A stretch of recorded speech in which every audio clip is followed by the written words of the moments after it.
Natsu and Lucy is easily one of the most popular pairings in the fairy tale fandom. This brings up the question, could Lucy have already fallen in love with Natsu, and why?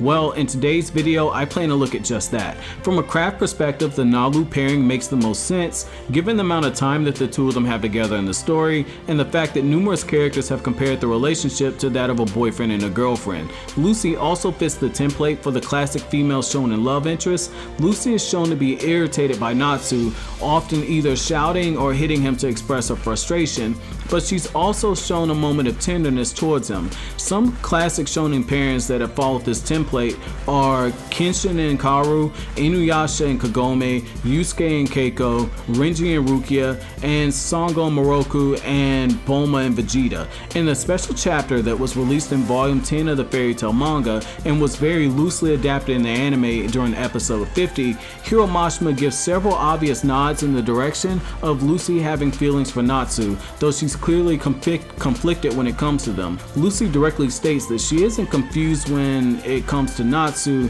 and that it isn't because she doesn't find him attractive, but more so due to the fact that she's inexperienced when it comes to romance.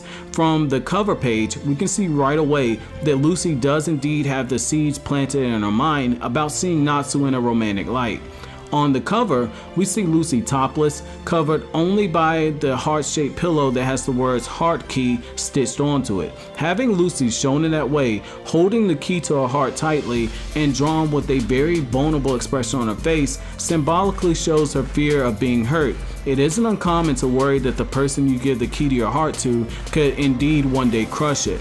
In the chapter, Lucy fidgets whenever she's around Natsu, or hears his name, and she even daydreams about the possibility of seeing Natsu in a romantic light on a couple of occasions. The corresponding anime episode even adds a filler scene where Lucy thinks about having babies with Natsu, but in typical Hiro Mashima fashion, he turns it into a gag where she thinks that the babies will end up looking like Happy. Also, it's in this chapter that we learn that Lucy has never had a boyfriend, which goes back to the cover page where she's guarding the key to her heart very closely and is drawn in a very vulnerable way, which hints that she doesn't want to let Natsu down by being inexperienced, and is also experiencing love for the first time, which is something that she's afraid of. After Mira Jane tells her that her relationship with Natsu comes off as romantic, Lucy goes on the defensive automatically, which is also another classic shonen trope, but we also see Lucy blushing as she looks over at Natsu while appearing to be deep in thought. Even when she makes up her mind to reject Natsu due to them being in the same guild, Lucy directly states that she wants to look as pretty as possible, which shows that she does care about her appearance whenever she's around Natsu. In chapter 200, which takes place chronologically after this special chapter, we see Lucy smiling with a hint of blush as she watches Natsu sleep, and she calls him cute. She even wonders if Natsu feels lonely, which shows that she cares for his well-being. One of Lucy's biggest fears is being alone, which is why in that moment you can argue that when she looked at Natsu, she was looking for a kindred spirit. In chapter 416, it takes this a step further, where you see Lucy directly state that being without Natsu would cause her to be lonely, despite the fact that she would have had an entire guild there to keep her company, showing that she formed a tight connection with Natsu. With Natsu gone, her life is seemingly will never be the same. Though Natsu annoys her, Lucy has shown many times that she worries about him whenever he's not fighting, and has gone out of her way to care for him, sometimes at the expense of her own well-being. These moments have ranged from small to kind ones, like Lucy washing Natsu's scarf for him in chapter 106, to moments of emotional maintenance, like in chapter 2, where she joins him on the mission to save Mikao after she learns how Natsu's situation mirrors Romeo, especially when it comes to having a father.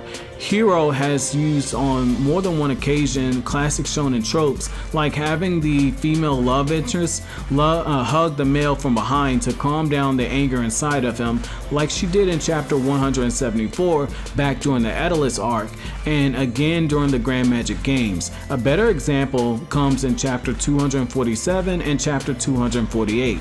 In chapter 247, we see Lucy ignore the other guild members and make her way directly towards Natsu. She's clearly frightened, though the others are knocked down as well. Natsu is the one that she embraces from behind, while she's stating that she's afraid. It shows that she's not only concerned for his well-being, as she cradles him in a protective manner, but that she also looks to him for strength as well. In chapter 248, we see Lucy holding Natsu's scarf close to her body while she smiles at him. In chapter 294, Lucy is seen to be asleep, yet her thoughts are only on Natsu, which makes her smile as she says his name. As the series progressed, one thing that has become steadily apparent is that Lucy has begun putting Natsu before any of the other members of the guild. For any author, language is a very powerful tool, but more importantly, authors know to choose the words of their characters very carefully. Deep into the story, whenever Lucy spoke, she made it a point to reference Natsu as being separate from anyone else. She's often said that Natsu's name and then reference someone else like the entire guild. She uses words that are normally reserved to refer to someone as being extra, like saying Natsu's here, oh, and Mira Jane too, despite Natsu being in close proximity to whoever she's referring to. Lucy has seen Natsu at his most childish, but she's also seen him at his most affectionate and also in his most pained state. Natsu had even at one point uprooted a cherry blossom just so Lucy would not miss the blossom viewing in Magnolia. She's aware that Natsu cried at the thought of Lucy leaving Fairy Tail, and also in the Alvarez Empire arc, she's more than aware of the fact that Natsu thought that she was dead and that it triggered his transformation in the E&D, which is another nod to her being the beauty to Natsu's beast. Natsu has comforted her after her father's death and even offered to help pay her rent. She's even seen Natsu enraged as he saved her from execution back in Edelus and in the Grand Magic Games, where he watched future Lucy get murdered.